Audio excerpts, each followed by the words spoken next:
Good morning, everybody, and welcome to Tea Tuesday. That's right, Tea Tuesday. And the host is Life with Patti and Kathy's Favorite Things. That's right, and I've got my favorite thing right here, Miss Maggie. Oh, yeah. Now, what you do is you come in and you have a cup of tea or a beverage of your choice. And you just chat, you craft, you read, you do whatever you would like to do. Normally I would have a drink, but I have to go uptown and I don't want to be piddling. So I choose not to have a drink. You know, some of us women, we pee a lot when we drink. So I opt not to drink. And when I'm up there, I'm going to get some more sweet tea. Oh, yes, I am. So let's get started on this Brenda Ganett. It's going to be good, y'all. Oh, yeah. Don't you know it's going to be good, y'all? And let's see what we're going to do for this week. Oh, yes. Oh, this looks good. Yum. Wow, we're really going right through this book. This is called Fried Cream Corn. And there's Brenda Ganett right here. But that's fried cream corn. I'll leave it here for a minute so you can take a still. Wow. Interesting. I've never done fried cream corn. It says, I love to shuck corn on my porch. My husband loves Silver Queen corn. Oh, yeah, that's a really good corn. And we used to spend all day shucking and cutting corn off the cob. It's a messy job, and it takes a lot of cobs to equal a mess of corn. I'm sure it does. 12 ears of fresh Silver Queen or white corn, 3 tablespoons of bacon drippings, a 1/4 teaspoon of salt, 3 tablespoons of white lily self-rising flour. Cut corn off the cob. Remember to scrape all the juice from the cob, or they can be juicy. Place the corn and bacon dripping in a stainless steel skillet. Add salt and flour. Stir well. Before turning on the burner, make sure there's no lumps of flour. Well, that is true. You don't want no lumps of flour. Turn burner on medium-low heat. Stir constantly with a spatula for 1 to 2 minutes to make sure the corn does not stick to the skillet.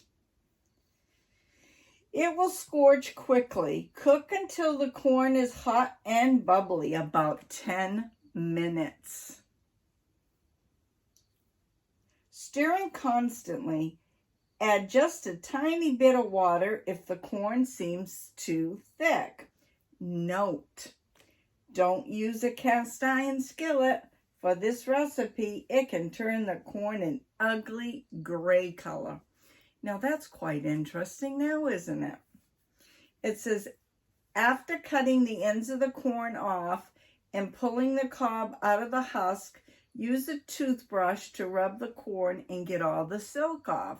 Now, I've never heard of a toothbrush, but I'm sure it works. Then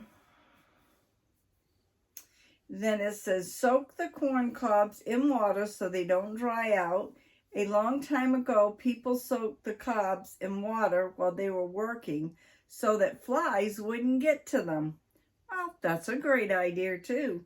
Boy, we seem to have a lot of flies this year. I don't know if it's because we've had so much rain, but there's been a lot of flies. Using your thumb as a guide and using a very sharp knife, cut a thin layer of corn off the cob, going all the way around the cob.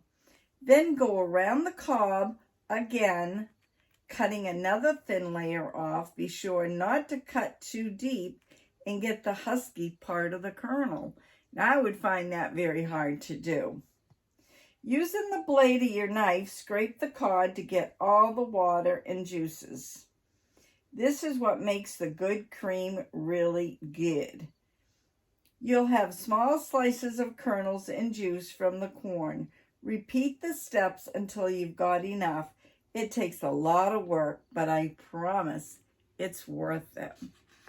Now what I'm going to do is I'm going to take a couple of pictures of this and I'm going to insert it in the video. So have a great day. Go over and support all the other folks that are in this collab. And if you're not in it, think about joining. Everything will be in the description box down below. And also, I will have my email and my address in case you need to get a hold of me for anything. And I like to do collabs. So if you have any collabs going and you think I'd like to join, please let me know. Have a great day. God bless. Maggie and I say, we'll see you tomorrow. You never know what's going to be on our videos. Do you, Mag? Look over here. Say bye. Oh, Maggie don't want to turn around. She's too into what's going on outside. So everybody, we'll see you tomorrow. Be good. We love you. Bye now.